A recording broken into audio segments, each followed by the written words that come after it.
Well, let's see if anybody's out and around tonight.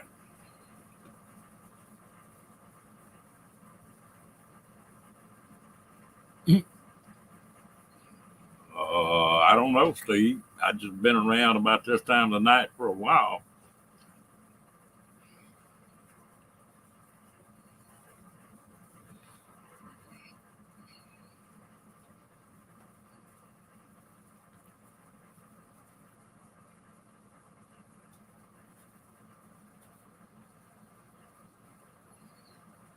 How you doing today?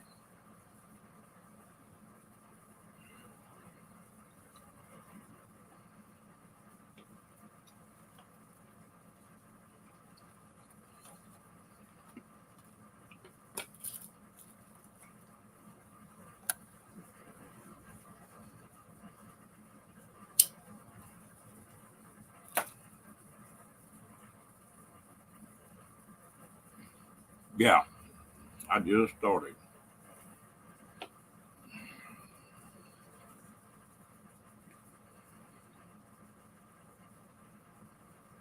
Oh, I had a good day.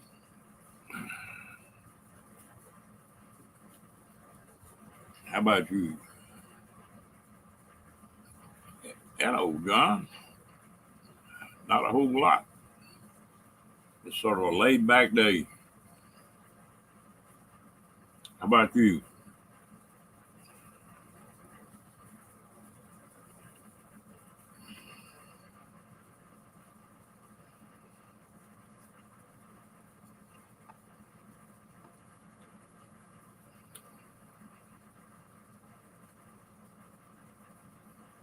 Ain't nothing wrong with that.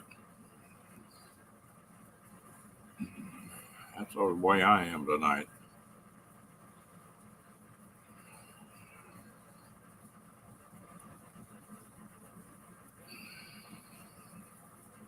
I've been sitting there watching the nationals on the archery shoot off. I used to do that. Okay, sounds good. I used to do that, and boy, it sure makes me want to go break a bow out again. And archery's a lot of fun.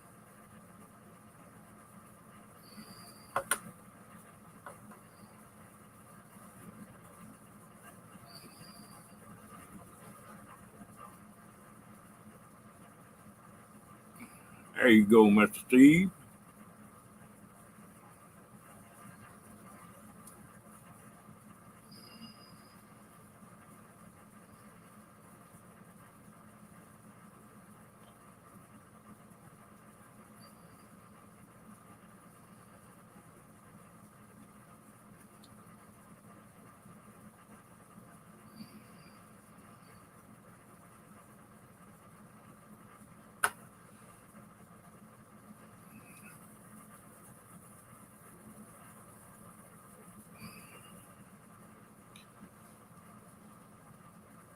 Okay, that's fine.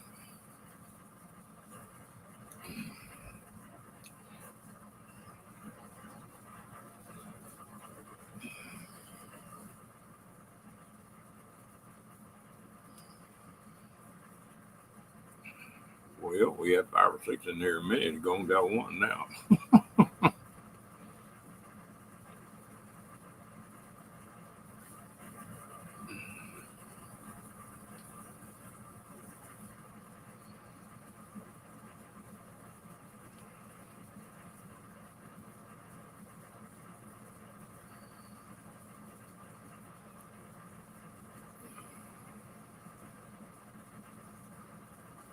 Oh, me.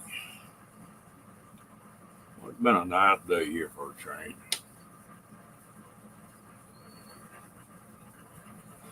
Not raining anyway.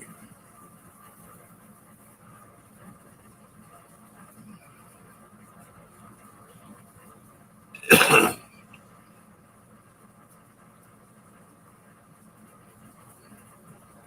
was talking to a friend of mine down in Houston. He said down there they couldn't see anything on the eclipse. It was just completely socked in. It just got dark.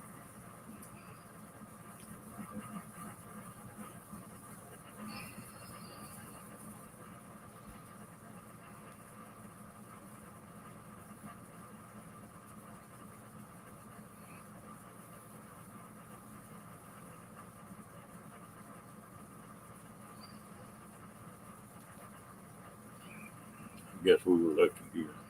I couldn't have orchestrated that any better with them clouds splitting like it did.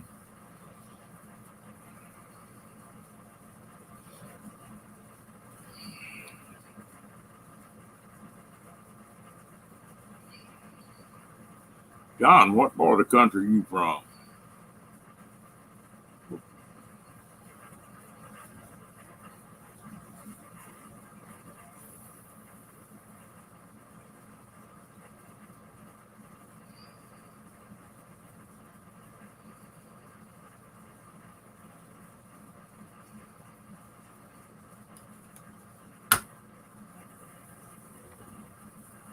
There's the main man.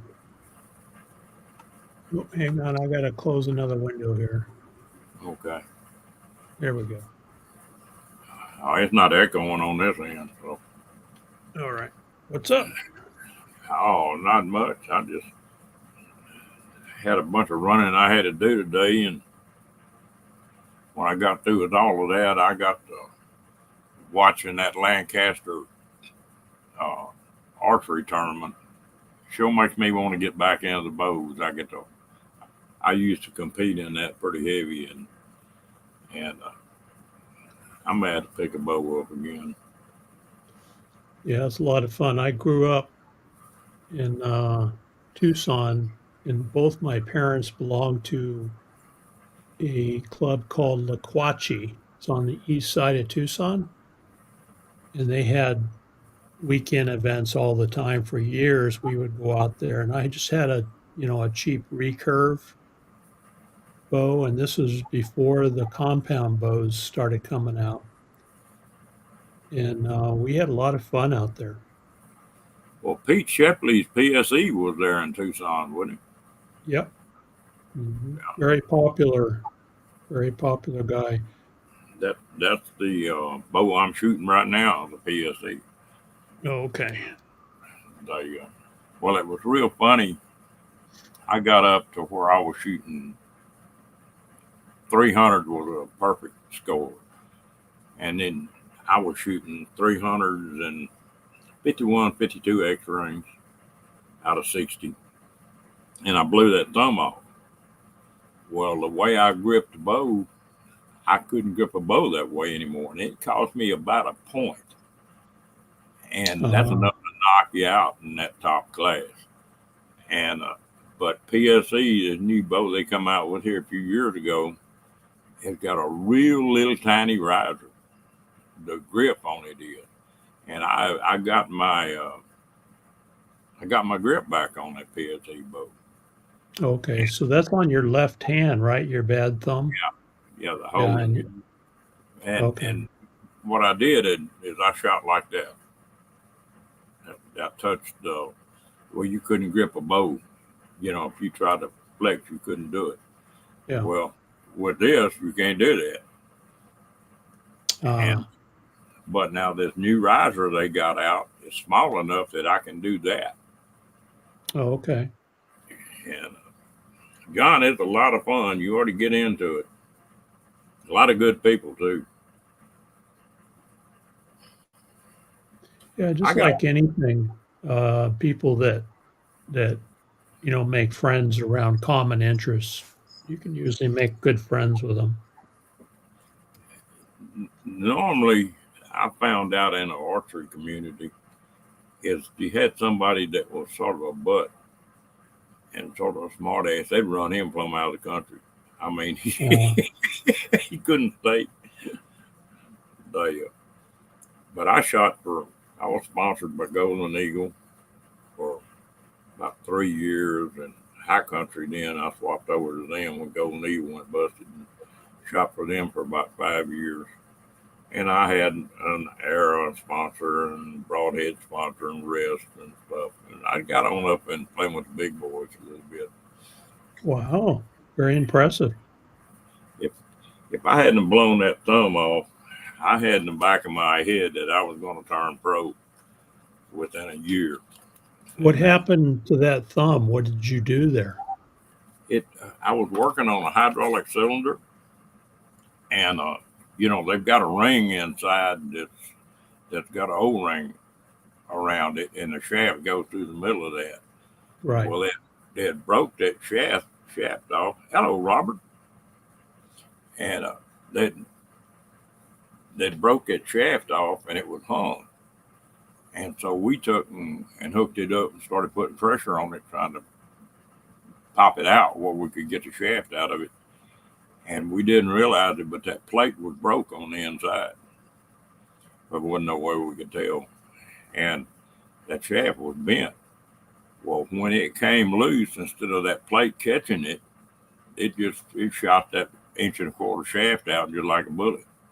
And Oh, I was standing over to the side, but that thing was bent, and it come out and just boom, went right through that hand.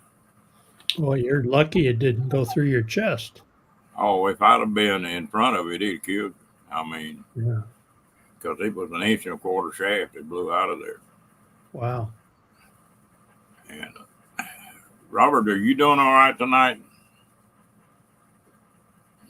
But it was sort of funny. They put a cast on that thing, had pins in the end of it, and hooks out on the end of it, and I was right in the middle of a 6 week tournament where you shot one night a week for 6 weeks. And I was about 2/3 of that way. No, I'm old school. I shoot the aluminum arrow, and but I couldn't hold the bow anymore in that left hand. And so I found an old junky darting bow, and that made you sleep good. But I found a left-handed bow and rigged a wrist strap up behind that cast and a button where it came up against the back of my hand. Yeah. And I finished shooting that tournament out. I was shooting 285 and 290s out of 300, shooting left-handed. Hmm. Robert, I've done a little bit of that. But that's sort of weird when you're used to turning loose of a bow with your right hand, Mm-hmm. and all of a sudden you're turning loose of it with your left hand. It'll make you flinch a little bit once in a while. Yeah, I'll bet. Yeah, I tried shooting left-handed and I couldn't do it. I couldn't hit the side of a barn with an arrow. Well, my right eye is my dominant eye unless I've got a peep. If I got a peep on the string, well, it works. Yeah. Yeah. I had a bow shop for about 5 years, and one of my favorite tournaments on there, we'd take a piece of cardboard, maybe there were 10 people, and some of them things are beautiful, Robert, but we'd take candy lifesavers like these and put 5 of them on a board, on a piece of cardboard, and you'd put 2 rows like that up, and then you'd shoot heads up. If the one guy'd shoot and then the other guy'd shoot, and if that other guy shot 5 arrows and busted all 5 of them lifesavers, you had to do it in 5 arrows too. It's up to 20 arrows, and you couldn't chip the back end of it. You had to bust them from the front. But we used to do that, and then we used to put a demonstration on. We'd take aspirin and set it to 15 yards and sit there and bust them aspirin pretty steady. Hmm. They had a lot of fun. Yeah, I bet. Yeah. Yeah, you have your bow sighted in. You just have to do the same routine time after time after time. Oh yeah, it's Yeah. more accurate than a gun is. Yeah. If you take put a bow on a machine shooting the same area, it'll put that arrow in the same exact hole every time. I always wanted to try a crossbow. I thought a crossbow would be pretty fun. I don't know about accuracy, but it'd be pretty fun to shoot a crossbow. You want me to send you one? You got one? Yeah, I've got one, and I hate them things. Oh, really? They're I've never shot one. I just never tried it. I just thought that would be a good defensive weapon to have too if you needed one.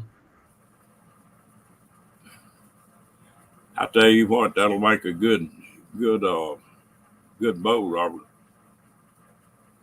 My favorite wood to make bows out of, I made some the Indian flat bows, is mulberry. You know, they always talk about Osage orange or bodark being the preferred wood. Well, a mulberry is a first cousin to Osage orange, like the Indians use for bows, but it's straight Um, grain. a mulberry tree? Yeah, but Oh, okay. it's straight grained. It's not all crooked like that Osage orange is. And Oh, okay. they shoot hard. I killed a deer with one. I built a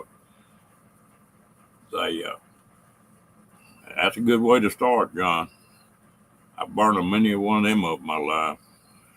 The, I took one year and made me a dowling rig and took some fur and built up 2 dozen arrows, turned them on with a router and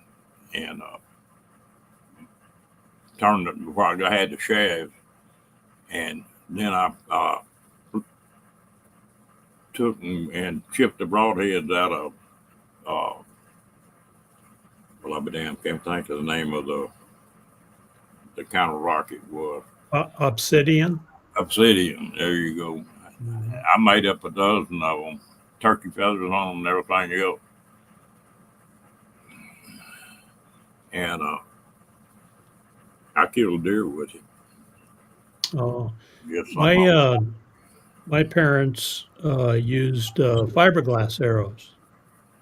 Dad would buy the shafts, and then he had a cutter, uh, like a pipe cutter, and he would cut it to length, and we would glue the tips in the back end of it. What's the terminology for it? The knock. Yeah, the notch. And then he made his own feathers. So he would put feathers on it, and he had a feather burner. You would roll it, put it in the jig, and you would roll it, and it would, it was like a wire that would heat up bright red, and it would just cut the feathers the way he wanted it. And yeah, I shoot. that's how we made our arrows. I, I Fletching. That's right. used to shoot them when they first come out from fiberglass microplates. Yeah. They, they were tough, boy. You couldn't. Hmm. It wasn't like them aluminum. Yeah, you could skip those off into the desert and go find them and shoot them again. Yeah. Yeah. Yeah, good times. Good times. Well, I came back from Vietnam in '70, and I loved to hunt, but I'd had about all I wanted of the guns for a while, and I got to watching Fred Bear, and that's when he was first coming out with his recurves.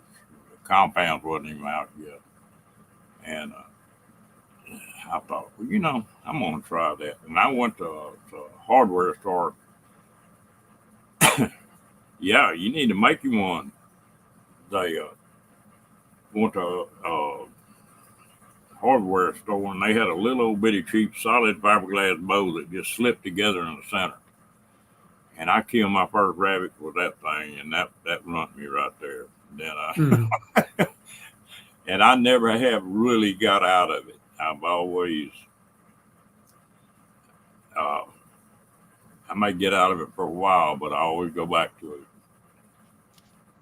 Yeah, when I was a kid, I went out with my dad hunting javelina and deer quite often. Have you ever called javelina up? Have I ever called one up? No. Now you want to have some fun that'll make your heart go to pounding a little bit. I can take a varmint call, and if I catch a javelina herd that's got any small ones in it, half Uh-huh. grown ones or something, I can sit down on that squealing rabbit and call them things up from me to this computer screen. Oh, really? Oh yeah, they'll come in popping them teeth and growling and raising the hell, and Uh, hell, I've had them nearly run over me. I kicked one in the head one day. yeah. Yeah. we have them come out to the fence line. I have water out there for them, and I keep a game camera, trail camera out there, Yeah. and we get javelina in there all the time. I never thought about calling them in like that. You're gonna have some fun sometimes just getting some thick stuff. And if you catch a herd that's got any small ones in it, and I'm not talking about Yeah, babies, I'm talking about half grown, you know. right. Just blow that call as hard as you can blow the damn thing. You know? And they'll come in, you can hear them coming. They'll Mhm. Yeah, we hear them coming in from. We have the wash down there, dry wash, and we can hear them when they're moving in from up in the yard there. But Boy, yeah, I never thought. there's some stinking little dudes though. Yeah, They're like a skunk. yeah, they don't see real well either. They'll run you right over and never even see you. You know, it's funny. They got a pretty expensive license in Arizona for javelina, and but in Texas, they're just varmints in Texas. You get in South Texas, they're everywhere. And, Now there's a hog problem down there too, right? oh yeah, I've uh, seen a couple of YouTube channels that go out and they use some kind of air gun at night, and they'll run along, a herd of hogs with a side by side and this air gun, and just shoot them all down one at a time. It's pretty impressive to watch them. they got a deal down on the coast where they got those big grain fields, and there's just thousands of them hogs down there, and they're hunting them Wow. out of helicopters. In fact, you can rent a machine gun and from the people who got the helicopters, and they might get up there and kill 200 or 300 of them. You know, Yeah, it yeah. I costs. did see one channel using a like an AR type, but it's like an air rifle, isn't it? No, it's regular, uh, Is it? like an M16. Yeah, Oh, okay. the, you ought to try it, John. It's a lot of fun. Well, I got off into the bow hunting and killed some deer, and I've killed a deer, javelina, bobcat, coyote, uh, just about anything native in Texas. I've taken with a bow, and then I took that world record gar that I got on my picture. That was bow fishing, and like I say, I've always went back to it. You ought to try it, John. It's a neat sport. I've killed mule deer with it. Never have killed an elk, but I just never have been where I could hunt them. And I don't know if I could handle an elk now or not. I don't know if I could pack one out. I remember before hunting season, Dad would sharpen up his broad points and taught me how to sharpen them on a stone. Yeah, good memories. Yeah, they've got some big air guns now that's got the reservoirs on them. Got a little Yeah, tank up the I bottom think of that's what I saw on this one channel. They had they had air guns, and then they had a night scope on them, and they were out hunting them at night on side by sides, which normally for most game is illegal. But since they're trying to get rid of those hogs, they just let you go after them, right? it. Well, you don't. There's not any regulation on what you use on them hogs. I Yeah. mean, so you take them any kind of way you can. Yeah, but I, for like deer here, you don't want to get caught shooting out of a vehicle, shooting at deer. most You get a states big are like that. yeah, big fine for that. You got to be like in Colorado. Yeah, that's right, John. In Colorado, well, You got to be 50 foot off the center line of the road.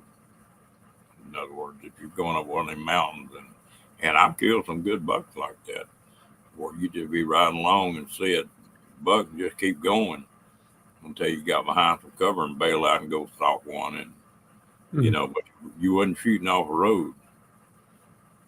Right.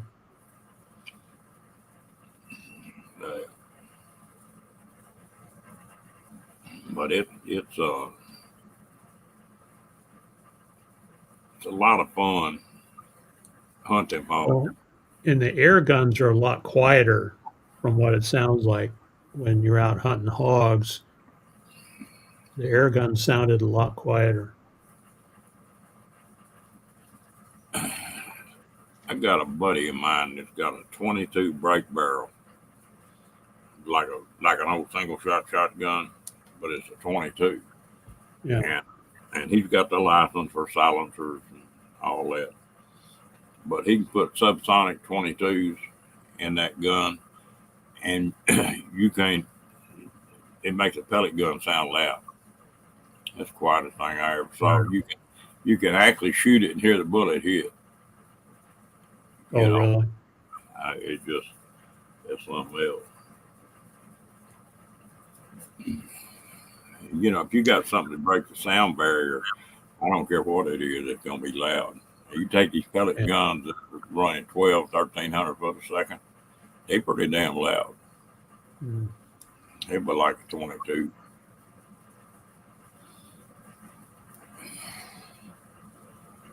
But it's just getting where it's hard to find a place to shoot a rifle around this part of the country. You got to go to a range or something. Yeah, we have some areas, inside the monument, they outlawed target shooting a few years ago, so you can't shoot inside the monument.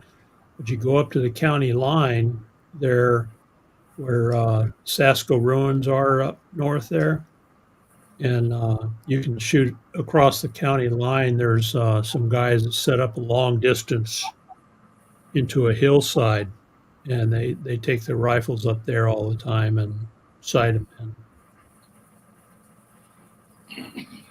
I was watching a video the other day. A guy was shooting 2 miles. That's just unbelievable. Yeah. 1,000 yards is a long way.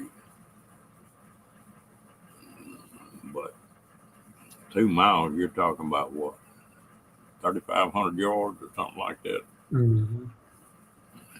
Well, it's what, 5,200 yards per mile, right?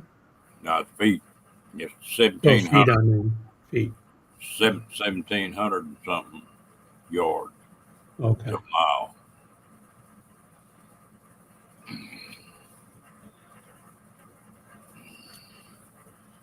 There's a couple that put hunting shows on, and they're all the time killing elk or deer or something at 500-600 yards. But they got these new scopes now that you put a computer program in your computer and dial in the speed of the bullet and the weight of the bullet and all that, and run it in that computer and print you a sheet out. And it'll tell you how many clicks on that scope that you got to adjust it. In other words, if you want to shoot 600 yards, you adjust that clicks on that scope to 600 yards and still use the crosshair just like normal. Hello, baby.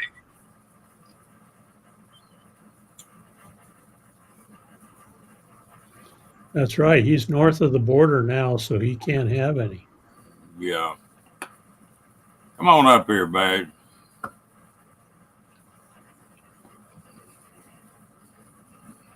Badge can teach us about mechanics, and we can talk to him about guns.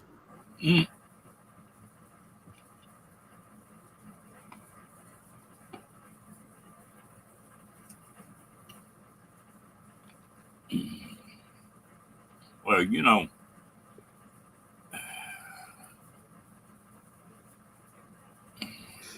the crazy part about I was at the VA today, and I've got a disabled license plate on my pickup. I can park in any disabled. I don't, but because there's people there that need it a hell of a lot worse than me. But I can park like at Walmart or something like that, in handicap parking. I can park everywhere except the VA and a federal building. And you gotta have a sticker plus a license plate to do that. Ain't that something? Yeah.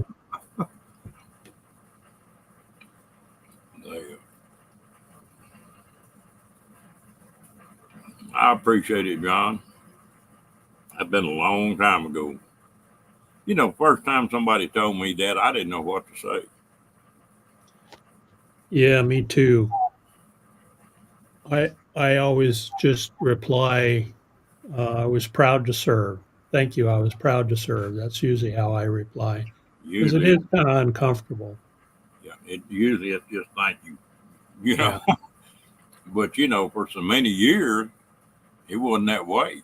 Really, it's just been the last 10 years, maybe. Mm-hmm. Well, yeah, after Vietnam, I mean, I went in and about the time that everybody was coming back from Nam, I went in 74.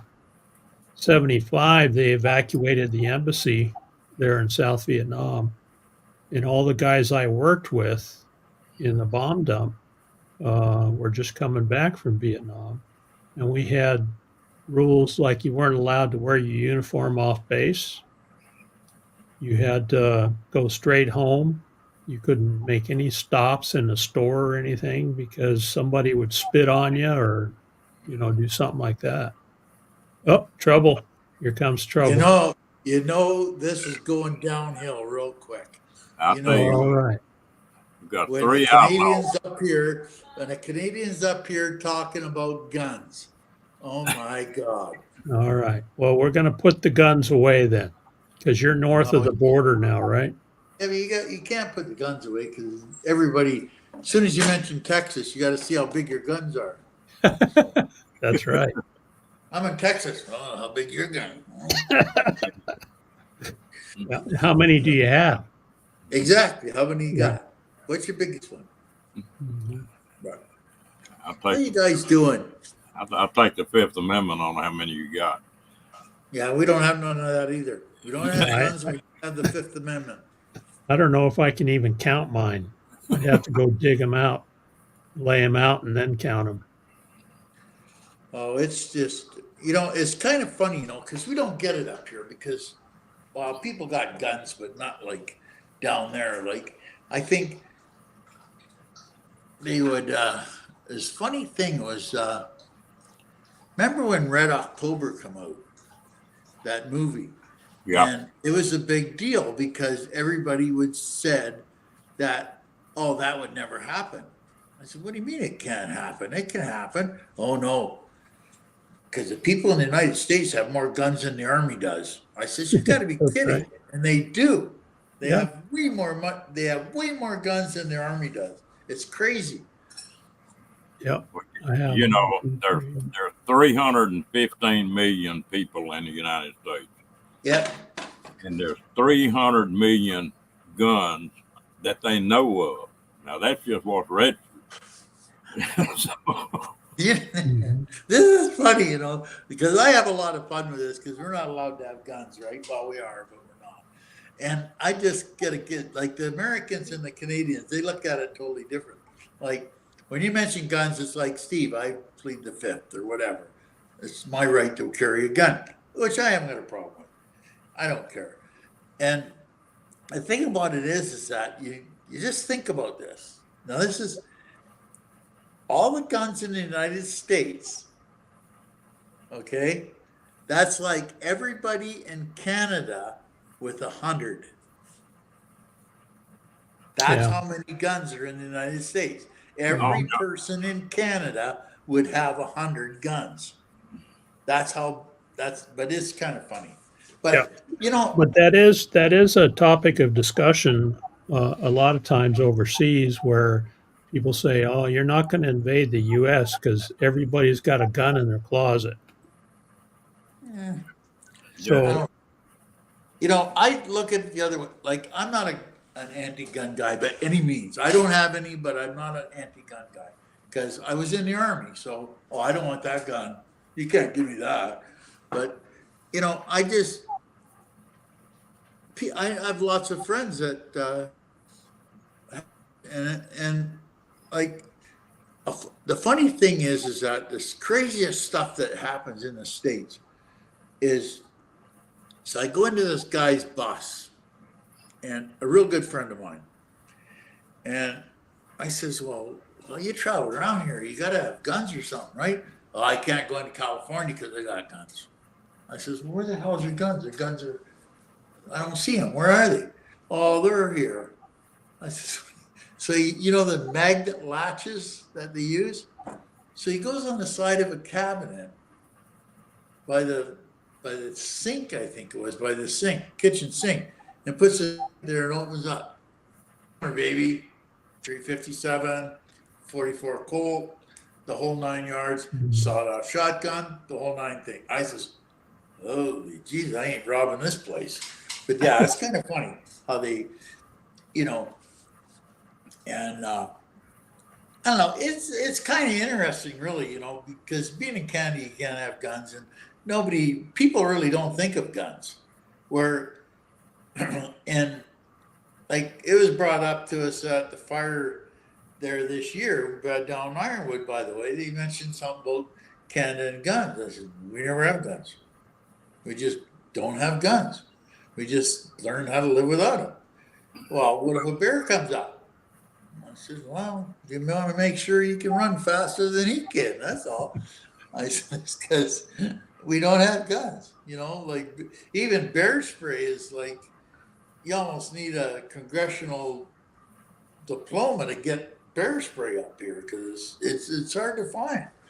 But well, you know, in the United States, though, the United States is a warlike country.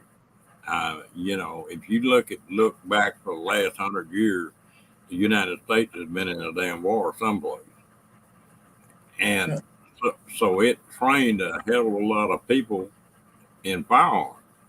And then the hunting is so big in the United States. I mean, I had my first 22 when I was about 6. oh yeah, And that's normal. nobody ever locked a damn gun up because No. you were educated. You leave that damn thing alone, you know. yeah, we'd drive to high school, and you'd have your gun in the back window of your pickup. Oh Exactly. yeah, We were talking about that at Ironwood. I Yeah. says, well, it wasn't that long ago that you used to have your old Chevy truck and you'd have 2 guns in the back window. Mhm. One, a 303 or something, and a shotgun. It was like, that's the way it was. You never even thought about it. Do you know when that changed? Is when Kennedy got shot. Because they Yeah. got hassling everybody that had. I don't know. Back with it. Between me and you, Ron, I don't think it's really changed much. Well, you don't see them out in the open like you used to. I think there's 39 states now that's got that constitutional carry to where you don't have to have a license or anything to. Concealed carry. Yeah. Yeah. Yeah. Well, some states is open carry and some states is concealed carry, but you don't have to have a license to do it. Like, it's really like being Canadian and American, it's a whole different ballgame when it comes to guns. And a prime example is Neil, No Legs, No Problem Neil. And he has concealed, right? Or open carry, or a concealed weapon. He can do both. And you just think about it. And, Oh, he dropped out. Oh, No. you're back. what do I do? I think I did that bad. No. So you just think about, like, I always go like, like Steve and yourself, I'll sit there and say, well, why do you do this and what? Because just to see what the thinking of it is, right? And he's not a real gun guy, but he believes it's his right to have a gun. And I says, well, why is that? He says, well, it's just, that's my right. When they built the United States, that was your right. You could have a gun. And that's our right. And that's the way they think, which, see, in Canada is the exact opposite. We don't even think about it. Yeah, it's But an now we need a amendment gun. in the Constitution. You know, it's in the Constitution, Exactly. the right to bear Yeah. arms. Yeah. Exactly. You know, and it's not people being stupid or asshole. That's the Constitution. It says you can. So, you know, like they always say, if the government wants you to take your weapons away, you know, shit's going to turn downhill real quick. So, yeah. But then you take the government, and it doesn't matter what states or Canada, it's all the same. Take the Canadian government. Okay, we're going to register all your weapons. And you put in a registry and you tell me where they are, and yada, yada, yada. And they pissed like 130 or 140 million dollars away and then shut it down because it didn't work. Yeah. Because people ain't going to tell you what they got. You know that yourself, Ron. Or Yeah. Steve, you know that. You know people yourself. Well, how many guns you got? I got one. Well, can you show me? No, you don't need to know that. Hell, And that's the way they are. I sold all mine. Yeah, I just, you know, it's kind of funny how the border changes from one, like in Canada, guns. I don't even think of guns. When people mention guns to me, I think of hunters. That's what I think. Oh, they're hunters probably. I don't think of people like you and me and Steve and Ron having a gun. I just don't think of it. Well, I and there are think some people in our government who say, well, if you're a hunter, why do you need an AR-15? And they try to take that one away from you. You don't need an AR-15 like an M16 No, type gun to go hunting. You don't need that. We need to outlaw those because people go out and kill with it, you know. But the Constitution does not specify what kind of gun you can have or no. what kind of gun that is illegal. It just says That's the right where to bear arms. they get into this thing like, well, you know, we're allowed to have guns, and a gun's a gun. I don't care what it is. It could be like, I don't just between automatic guns, automatic or non-automatic guns, or shotguns. A gun's a gun, simple. And what do you need an AR-15 to shoot deer? Chances are you won't use it anyway.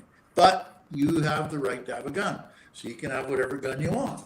But you know, and that's where I just think I don't really get into it because I'm not a gun guy, so I don't really have a gun, so I really don't know that much about guns and why you would have a gun. But then on the other hand, the thing that you don't find out about, which I find really funny, is how many things, crimes, and other stuff are stopped because somebody has a gun on them. And see, in Canada, it's Oki was not.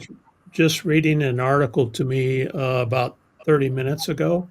An 85-year-old woman shot and killed 4 intruders that came into her house, and she Yeah. had I think she said she had a 45 pistol, and she took care of these guys that came inside her house. So yeah, it happens a lot, and that doesn't get advertised very much because No, it and goes against the narrative.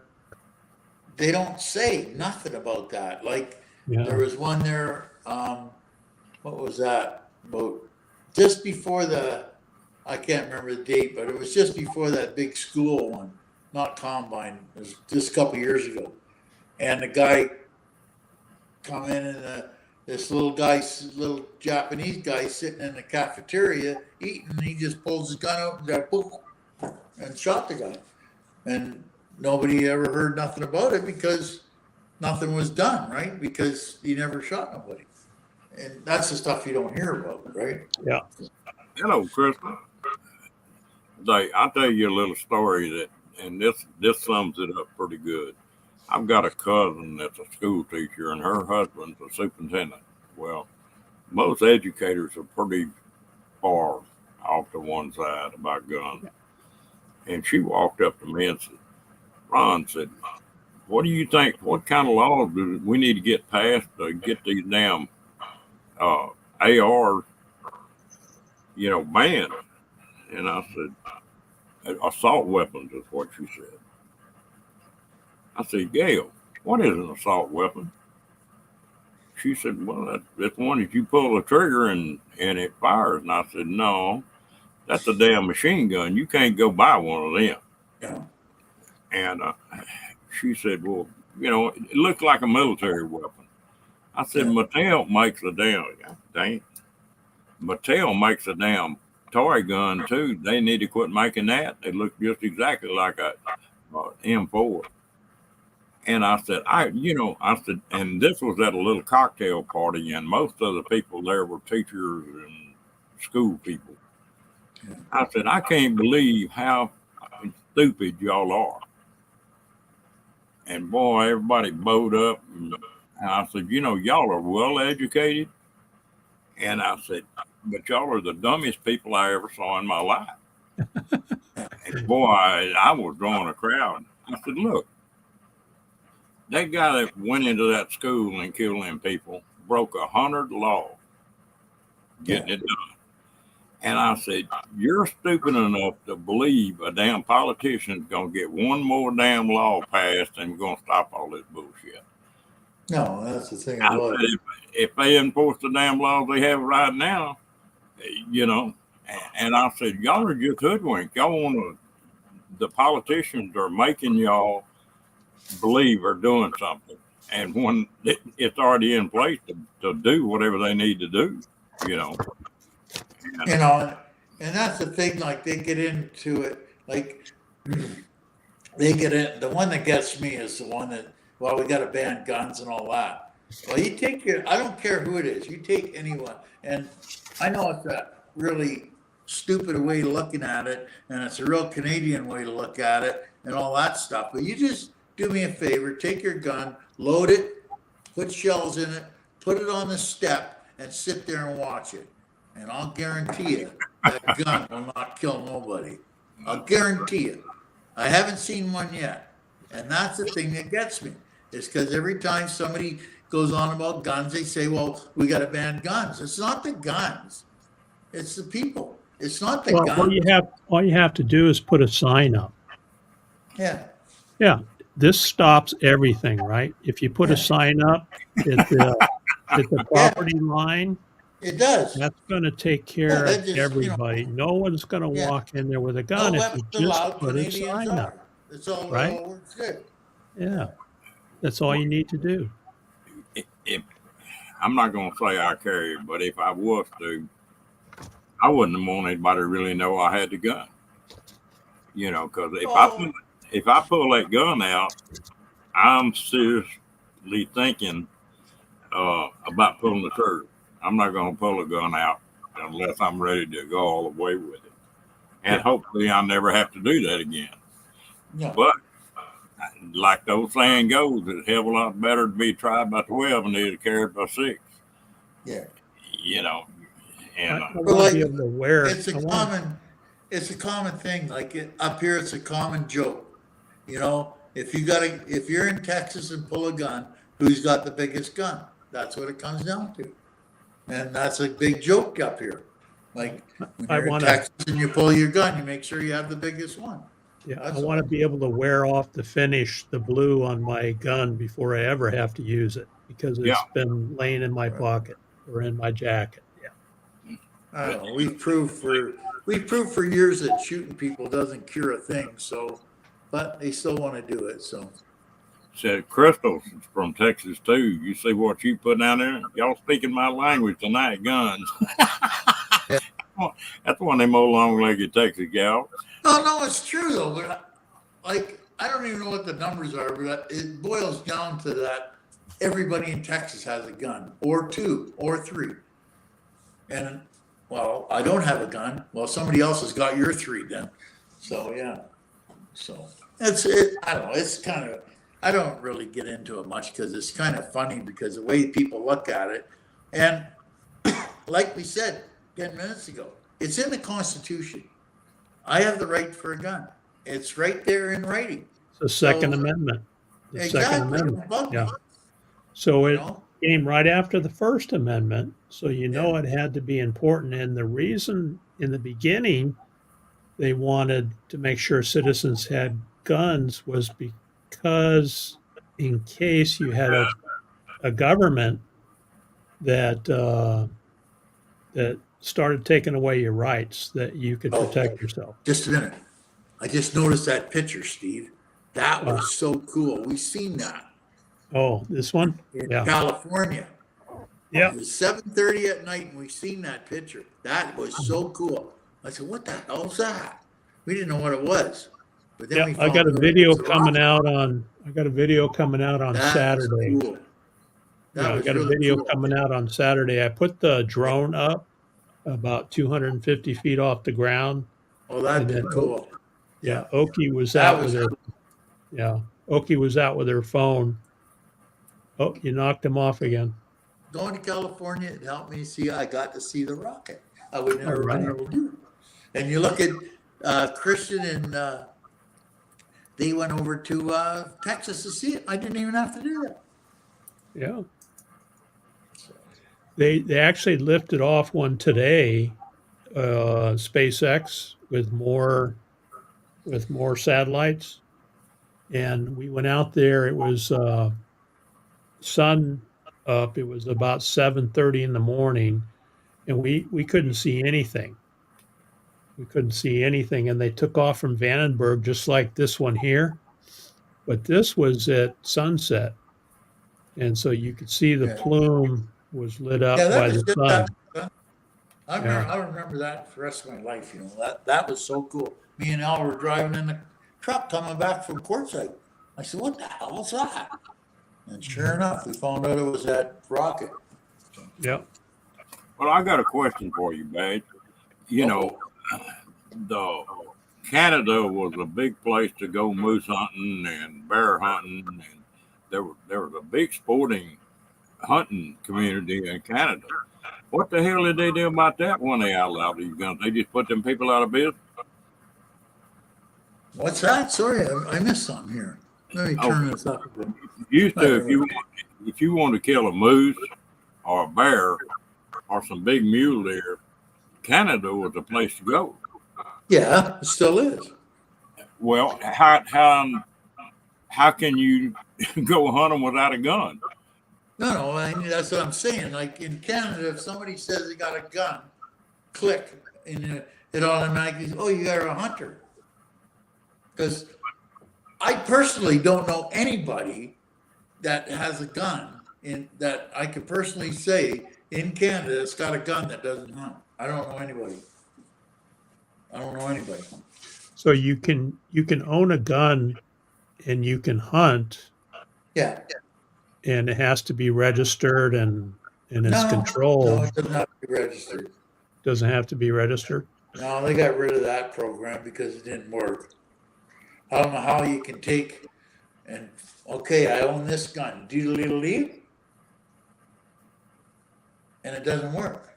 You just give me the number. How can it not work? Because the problem is in Canada, which will blow your mind, believe it or not, is that we don't have guns and we're not allowed to have guns unless you buy them with a WIN card. You have to register. You got to sort of have a registered so that they check your name and make sure you're not a criminal. Yeah, So- background check. Yeah, background check. So when you buy the weapon, you have to go through the hoops and all that. But 90% of the crime in Canada is done with unregistered weapons. They don't even know where they came from. Well, back a few years ago, I think there were a lot of guns in Canada that private citizens owned. Now I'm talking about years and years ago. Yeah. So, how many people live there in Canada, Badge? What's that? How many people are in Canada? You don't even want to know. You got more than for Texas. There is the same amount of people in LA County, like Los Angeles and all the counties around it, is 39 million in Canada. 49 Well, it's almost 40 now, I guess. It's 4.1 because you took a whole bunch of Ukrainians.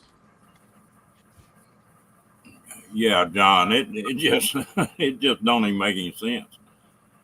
The in No, England, there was a guy that got a butcher knife or a big knife and killed 40 something people over there. And now they outlawed the knife. Now, how in the hell you cook without a knife, I don't know. But it's against the law to have a knife over there, carry a knife on you in England. yeah, but that's the thing since day one. Like, since we've been kids, it's always been the same thing from day one. That's right. Okay, so Johnny rode down the car and riding his bike and he ran over a dog and killed it. Okay, no riding more bikes. Get rid of the bikes. Let's not slap Johnny along the head and smarten him up. No, we'll get rid of the bikes. That'll do it. Just like guns. Well, the guns, like I say, put them outside on the step, loaded, and see how many people they kill.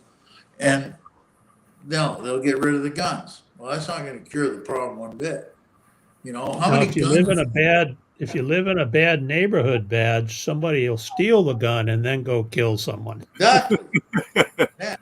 You live in a bad neighborhood, then you need the gun because then, yeah. If you live in Illinois, Chicago, or D.C., where guns are illegal, then you get shot. Yeah. But it's just, the whole thing is just a quagmire of bullshit. Because, like, a prime example is you're not allowed, like, guns in Canada and shooting people is a bad thing, believe me. So, this guy had a electronics store downtown Edmonton. And he complained to the police because everybody was breaking in and he had cameras and all that stuff. And he says, you know, they're really taking a lot of stuff. We got to do something about it. Well, you know, there's not much we can do about it and that. So anyway, he stays up one night and he shoots them. And they, believe it or not, this is how bad it is in Canada. The burglars have more rights than the people protecting their damn property. And that's horseshit. But that's the way it is. And they had more rights than the guy trying to protect his equipment, which is unbelievable. We had a guy that's a sheriff here in Texas, and they had some guys kick the front door in and went in somebody's house, and they shot and killed him. Yeah. And this sheriff got up there and said it was a woman. It may have been the same one you're thinking about. This was in Texas. And he was congratulating her, you know, on doing a good job and protecting herself. And he said, now, for the general public, let me tell you something. In this county, if somebody kicks your door in, kill them. Yeah. Don't ask them, kill them. And said, we'll take care of you from then on. Just And getting they up there. said the crime in that county went to the bottom. They're not having any trouble at all. No, Oh, I look at- used to have a retired deputy sheriff living across the road from me. He came out of California, relocated here, and he talked to a lot of the local deputies here in Pima County. And he said, where we live out here in Ironwood, he said their opinion is that they're the cleanup crew. So if you need to take care of a problem, you need to take care of it yourself. And then the deputies will come in and take care of the cleanup. That's basically how they view it out here because we're in a very rural area. It's going to take them 20 minutes to get here, minimum. And by that time, you know, you're going to be laying in the dirt Yeah, if you don't just take about care of it. buried by then. Yeah. Well, I'll tell you one that happened to me here. It's been about a year ago now. About 2 o'clock one morning, I heard a diesel pickup. and I live at sort of end of a loop, and I could hear that pickup idling. I was like, what the hell? And it's like 2:30, 3 o'clock in the morning.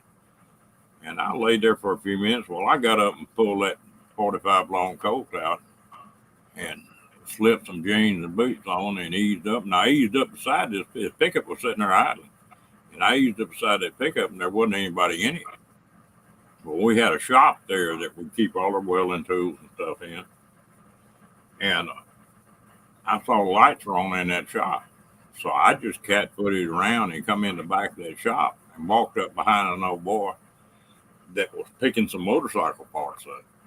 And luckily for him, and that is, I already had the ears back and ready to go. I wasn't pointed at him because if I pointed at something, I'm going to pull the trigger. But anyway, he had 2 motorcycle parts in his hand, and I said something to him, and he turned around. Now, if he'd had a phone in his hand or something like that, I'd probably been in trouble because I'd have shot him. Well, it was a damn crackhead. Well, I put him on the ground and hollered at my buddy. My buddy called the sheriffs and come out there. They picked him up. Yeah, John. They picked him up, put him in jail, they let him out, and about, I don't know, a month or so later, somebody blowed his head plumb off with a shotgun. You know. But that's one time. Now, I could have been in trouble. Here I am, 75 years old, and you got a 25-year-old boy that outweighed me 50 pounds anyway. You know, that gun made a difference. It's just crazy how shit's going on. It's just unbelievable.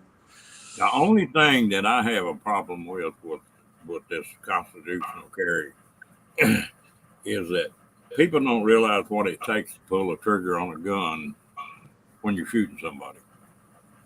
There's a lot of people put a gun in their hand and point it and think that's going to solve the situation. Sometimes I don't. You got to be willing to pull that trigger. Especially if somebody's hopped up on drugs. You know, I heard something today. I was watching a lot of politics. You know, Mayorkas is being impeached right now.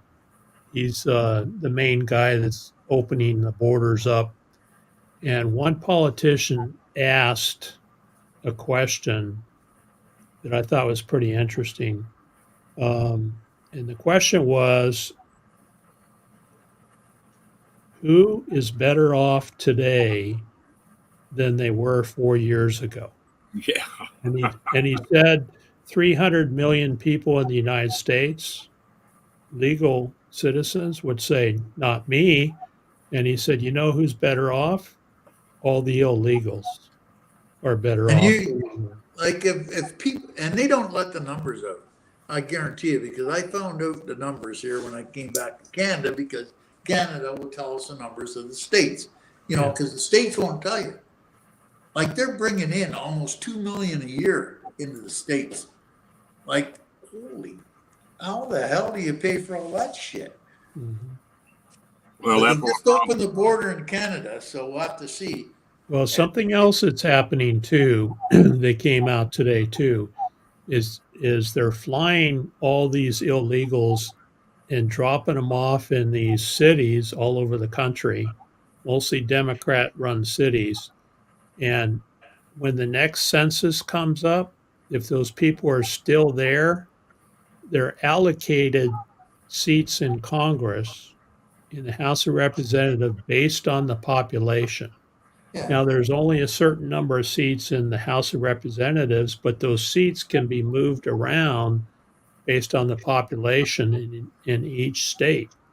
And so, in each state and district. And so, for example, California lost, I think, 2 seats in the House because they lost so much population because people are moving out. So that was something that came up today in Mayorkas' hearing, was that when the next census comes around, they got to count all these illegals that are living Yeah, but in that's these the cities. thing though. Like if you watch World According to Breaks, he does all kinds of stuff. And everybody's saying everybody's leaving California. But believe it or not, they're not. They're down to 1%. That's all that's moving. It moves 1%, 2%. California has never lost a ton of people yet. Now they're saying they're all moving to Texas and they're all moving to Idaho. Well, all the people from Idaho and Texas are moving to California. What's No, this? California's lost millions of people. No, they haven't. No. Go look at the numbers. They have not lost people because We- everybody that leaves, they bring in more people are going to California every year. And I don't understand it because I drive through that place at $6 a gallon and I'm thinking, whoa, baby. But yeah, it's amazing what the numbers are. Well, I tell you what, Texas is that governor we got is a stud. You know, you talk about the seats in Congress. The big deal, immediate deal, is that you didn't have to have anything but a driver's license to vote in these deals. Texas passed a law that to get a driver's license, you had to have a birth certificate. Yeah. Well, they couldn't they couldn't ban the illegals from voting, but the illegals can't produce a birth certificate, so they can't get a driver's license. So in Texas, the illegal and the vote is not going to amount to anything. Now in California, you don't have to have that. You know, You you don't. vote. Yeah. You don't in Arizona either, because what they do is they vote what they call a provisional ballot. So you can walk in there and say, "Oh, I left my ID at home," and you can still fill a ballot out, and then they put it in, and whether it gets counted or not, I don't know. Well, that, Yeah, I don't know. It's just, the thing about that really gets me is that all these legals that are coming in and all that, like the Americans got a big thing about it, and they take them, put them in buses, and send them to Canada, which I don't have a problem with because the problem is that we're losing the labor force of the people under $20 an hour. Nobody wants to do that now. So you have to get people in from other countries to do that shit, and that's where the legals come in, and they bring them in by trolls. Like this is crazy. This is crazy, but I'll tell you this story. So I was down at Jimmy's in Lake Country in Kelowna, and the guy there has got a avant-garde cherry farm. These cherries he grows are all sent to China or Japan, mostly China. So he grows them, and so, but to pick them, he has to have they're not called legals, they're called immigrant workers. Mhm. Yeah. So he's got these rig camps, the rig camps for oil rigs, right? He's got these camps all over his property. He's got 15 of them on his property.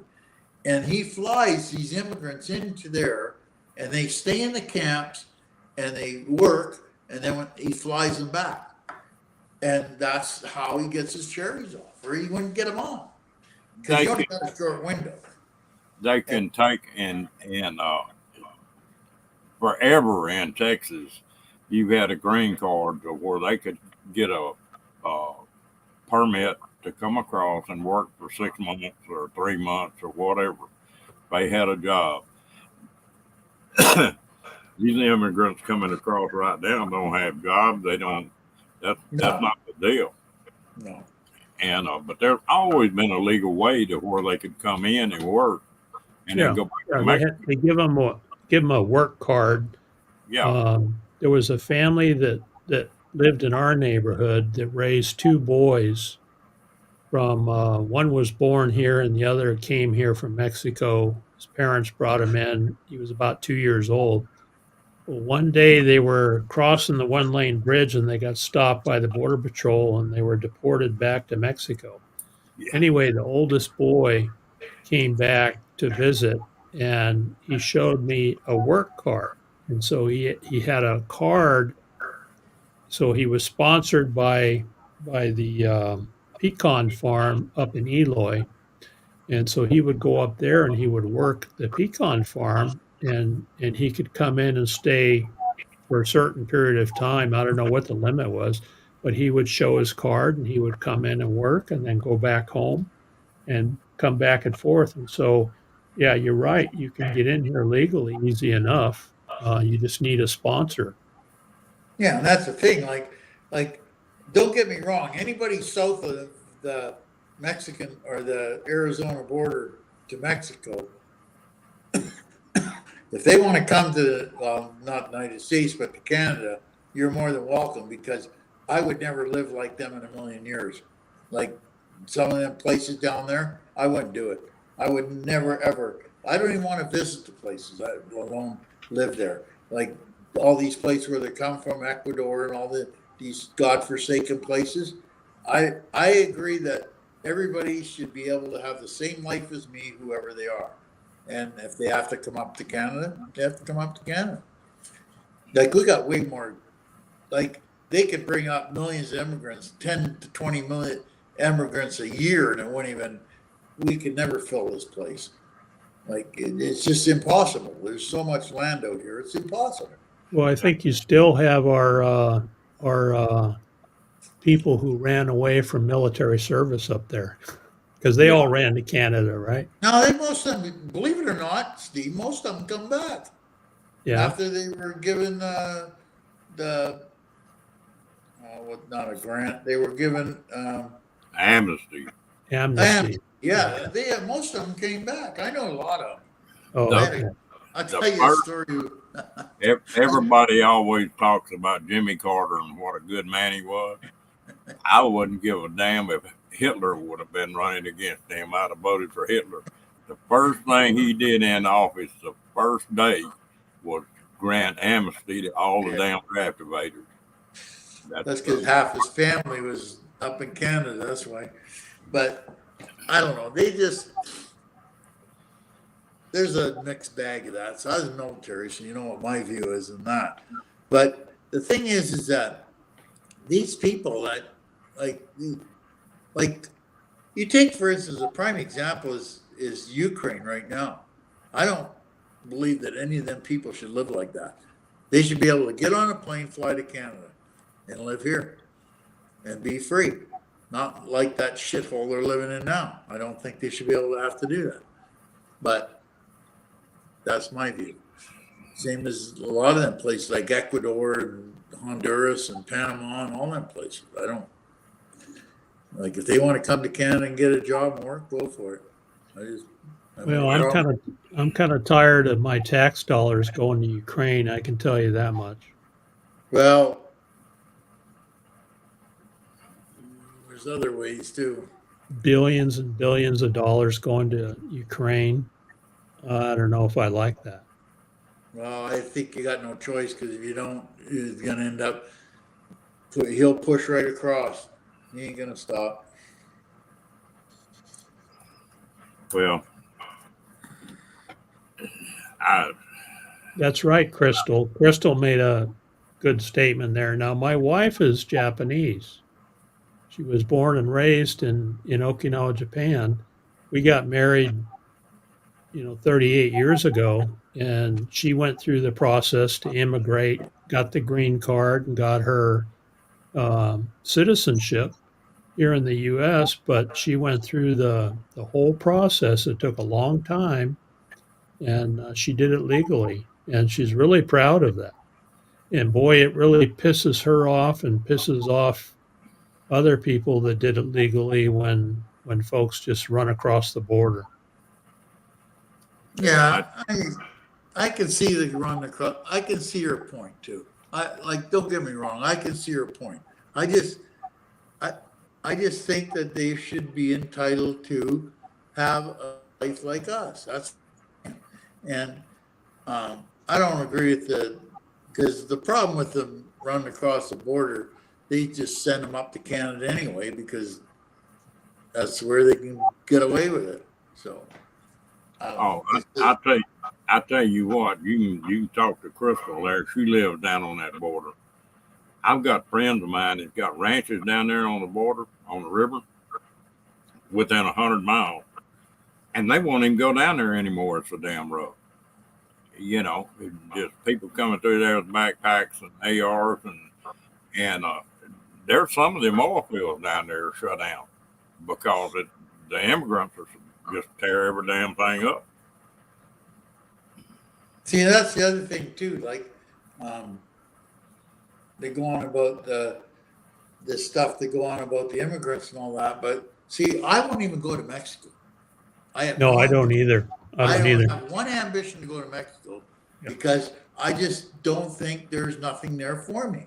Yeah, Now, me either. all the hobos, and you know, Steve, all the hobos, oh, it's a great place. It's a great place. Well, I disagree. I don't think it's a great place. If you want to think it's a great place, then you go. I'll stay here. It's a great place for Mexicans, but not for me. I'll be right back. Yeah. I tell you what, it's a mess. I know that. And I know what kind of crime that is happening. I used to go to Mexico all the time. And I wouldn't go down there on a bet now. Just We got tons of friends. Well, you know, most of them anyway. But we got tons of friends that are trying to get us to go to Mexico, and I won't go to Mexico. I won't. I will not go to Mexico. I went to Cancun once on a trip with the company because they paid for it, and just seen exactly what it was. And I just said, no, I'm never going back. And Cancun's one of the better spots. You get some of them shitholes along the Baja. I don't want no part of it. And everybody comes back and preaches a thing that everything's all right and it's all good down there and nobody's going to get hurt, yada, yada, yada, yada, yada. And then you go and see guys like Forestry Forrest that go down there and they think he's a cop from the States and they interrogate him and keep him in prison for the cartel grabs him. good night, Miss T. Well, you were talking about somebody getting deported back to Mexico, and this happened about 20 years ago. But used to, if they caught somebody coming across that border, they put them on an airplane or on a bus, and they carried them about 1,200 miles back down into Mexico, Yeah. and dumped them out. Well, a couple I know had a son that was like 19 years old, but they spoke Spanish.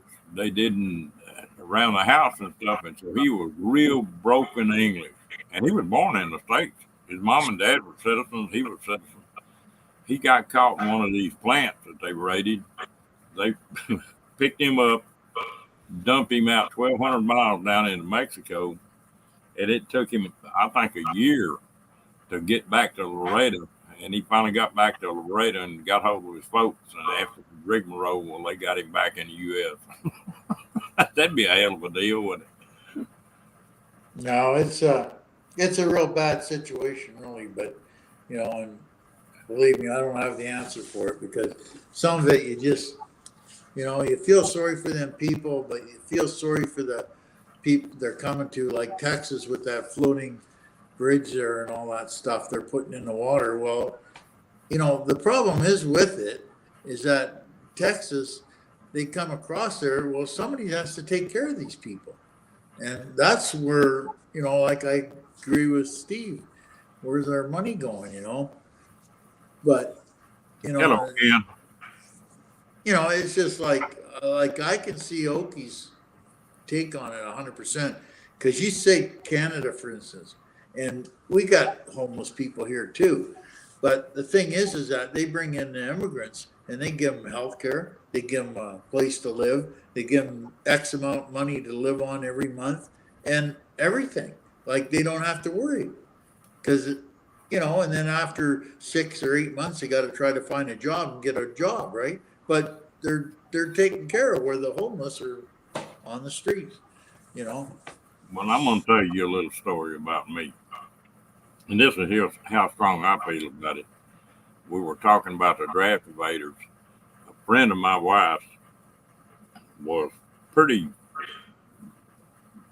she's crazy. But she had 2 sons. And she was talking about, said if the draft ever came back, her and her husband would both agreed that they'd send both their sons to Canada. And I told her, I said, well, I don't really have a problem with that. If somebody wants to go to Canada to get out of going to the military, that's fine. But I'm going to tell you this, I'd volunteer to shoot their ass when they try to come back. Yeah. And I said, that may sound hard, but if they don't want to pay the price up front, why in the hell should I pay the damn price and then let them reap the benefit? And I wasn't very popular for a while. But that's about the way I feel. And it's the same thing on these. We shouldn't spend a dime on immigrants, on illegals, whatever the hell you want to call them, Ukraine, until we can take care of the people that's living in a damn tent on the street because they lost all their damn jobs. And they start taking care of the people in the U.S., and when they get them took care of, then worry about these other people. Yeah, they're not going to do that, though. There's no glory in that one. Oh, no, we'll take a couple 100,000 immigrants. That'll give us some, so I don't know what's going to do, because now Canada's in the shitter now anyway, because now they want them to throw in 2% of gross national product into NATO.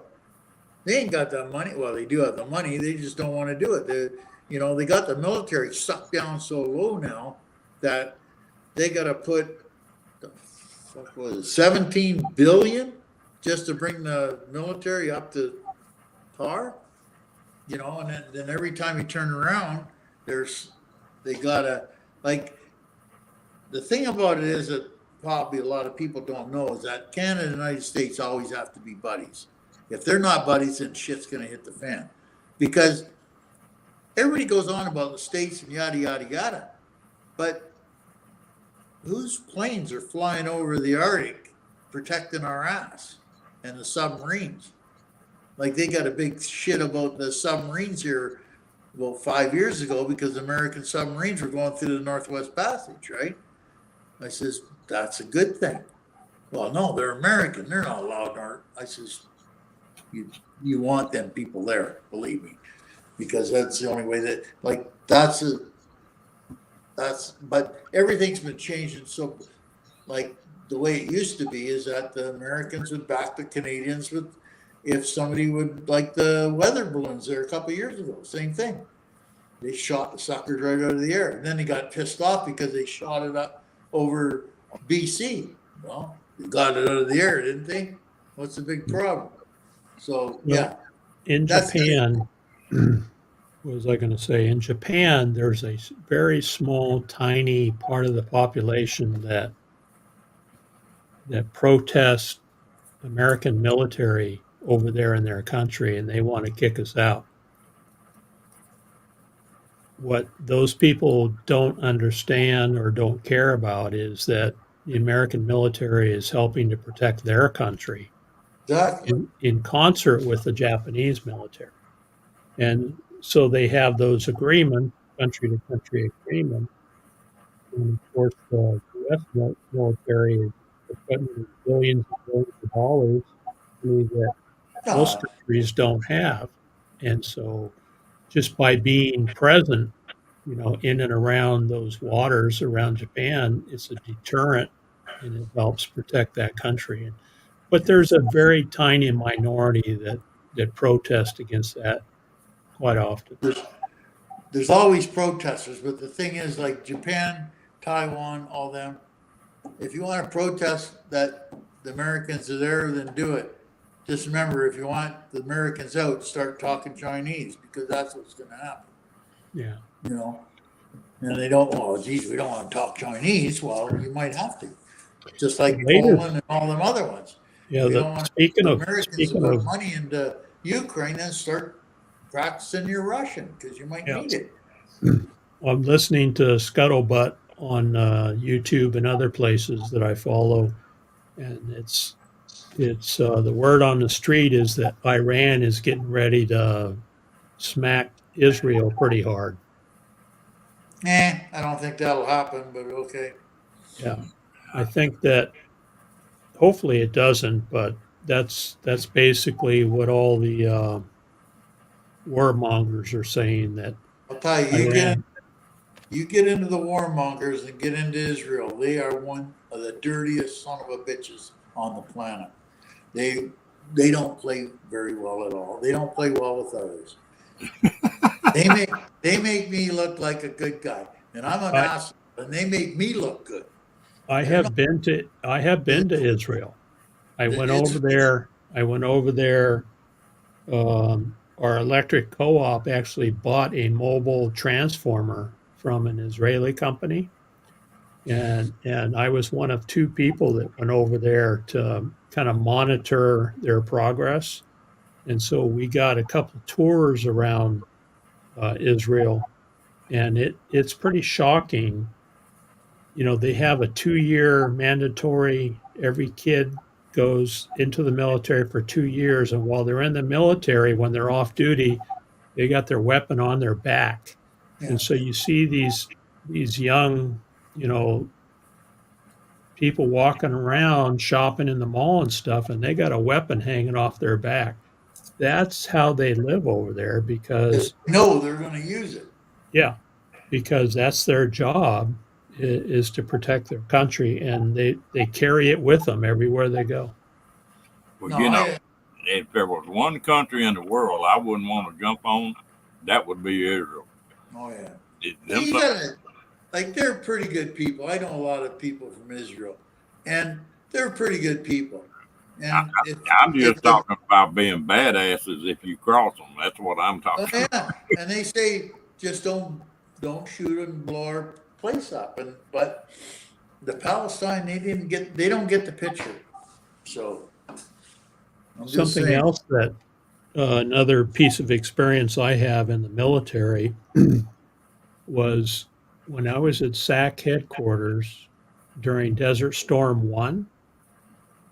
Um,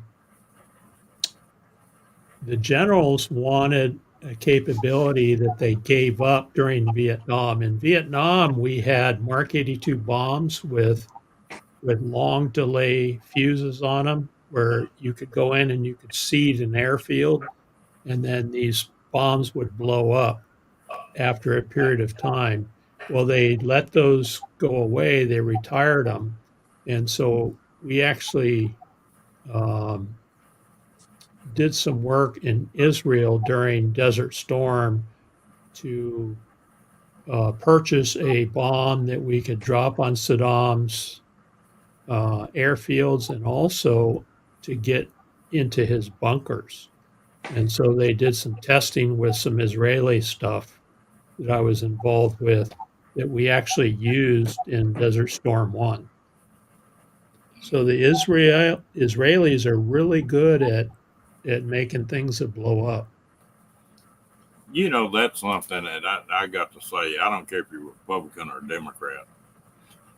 That Desert Storm with Hussein, that was when the old man Bush was president. And he had been around. He had been in the military, and he'd been, what was it, CIA or FBI or something. He was head of it. CIA. He was CIA. Yeah. He goes in there, and for 60 days, he bombed the living shit out of them people. And then when the GIs hit the ground going in, well, it was a mop up crew more than anything else. To where instead of doing it the hard way, he used his damn head. He softened them up damn good. And he he made the statement. I don't know if it made the news or not, but it did down here in Texas, that we got all these bombs from World War II and Vietnam. We need to, get rid of them some kind of damn way. He said that's a good place to get rid of them. And he kept them B-52s running just round the clock. Mm-hmm. Yep. I painted some of those Vietnam era bombs when I was stationed in Okinawa, Japan. I worked, very first job I had there was in the bomb renovation plant. And they would bring Mark 82s and Mark 84 bombs into the plant that were all rusty and corroded. And we ran them through a Wheelabrator with shot. steel shot, stripped them all down, repainted them, put them back out. Yeah. And a lot of that stuff was expended during Desert Storm. Yeah, they got rid of a bunch of it. This Yeah. y'all were talking about SpaceX a while ago. We've got a SpaceX facility about 15 miles from me here in Texas, and it's where they build the engines and test the engines out. And but that facility they've got, they bought it, and it was a bomb plant, and they made the explosives and the bombs right there for Vietnam, and they made bombs for World War II and Korea, I think, here at one time. Yeah. You know, it's been open several times, and then finally SpaceX came in there. Yeah, the early general purpose bombs used Minol as an explosive, and then later on they used Tritonol because it was more stable and was less prone to premature detonation. Anyway, I'm gonna hit the road, guys. It's good All right, talking. Badge. Good to see you guys. Yeah, Yeah. good to see you, Badge. Are you back Yeah. home? Yes, I'm back home and ain't no damn warmer. Jesus. It was I tell you. 81. It was 81 here today.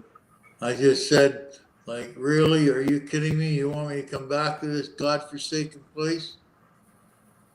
Ah, you're spoiled now. We got up to 89. I think you'd be sweating. Yeah, There you go. John. If you haven't subbed to this channel, sub to it and hit the bell. We're looking for people to come in here. It's a good bunch of folks in here. Yeah, it's warming up really close, really good. I still got Well, my insulated coveralls on. Yeah, But- at least you're over freezing now. Yeah, well, the good thing was I dumped the trailer down in Kelowna, so there's nothing in it. So dumped the water out of it and everything. Did So- you get Jimmy straightened out? Yeah, Jimmy's pretty good down there. He bought that car. He bought not a brand new one, but he bought a 100th anniversary Challenger. He's always been a Dodge guy, right? So he's all excited. He's got this Challenger now, and got he got Willie's red truck running finally. It was the wires going to the cam sensor, so he got that fixed. So he's all happy about that. So yeah, he's pretty good, really. So, Well, I went and looked at an air conditioner for my van today. Figured out how I'm gonna mount it in there. a what? AC air conditioner. Oh yeah. Did you get a roof on yet? No, I'm gonna go ahead and build the damn thing out, and then what I'm sort of trying to get worked out is that make a deal with them people in Salt Lake to make a date to put a top on. Yeah. On the way to Oregon 24, we'll just stop in Salt Lake and have them put the damn top on, and then go on up to Oregon. Yeah. Okay. Okay, guys. Stay out Okay. of trouble. Yeah, I'm going to get off of here too. So Make sure you do your rifle count before you go to bed. Make sure none of yeah. Count ammo and count guns before you. bring the loaded one in from the stat, and just double check nobody shot it. It That's right. didn't kill anybody while I was sitting out there. So yeah. Uh-huh. All right. Okay, Y'all guys. have a good night. Later on. Well, we've been on here about an hour and a half, so I guess it's time for all of us to get off here. But I always like to get them two up on panel.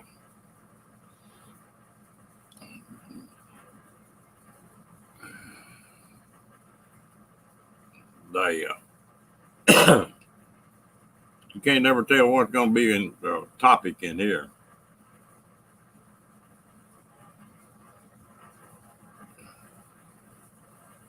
Okay. Let me think about it. I hate to plan that far ahead, but I may have to do it. But I'm gonna start working on that van, and it won't be finished. But I've got everything I put in the van, I got to be able to take out. Okay. All right. Well, I'm going to get off here too. I appreciate all y'all coming in, and we'll see y'all tomorrow.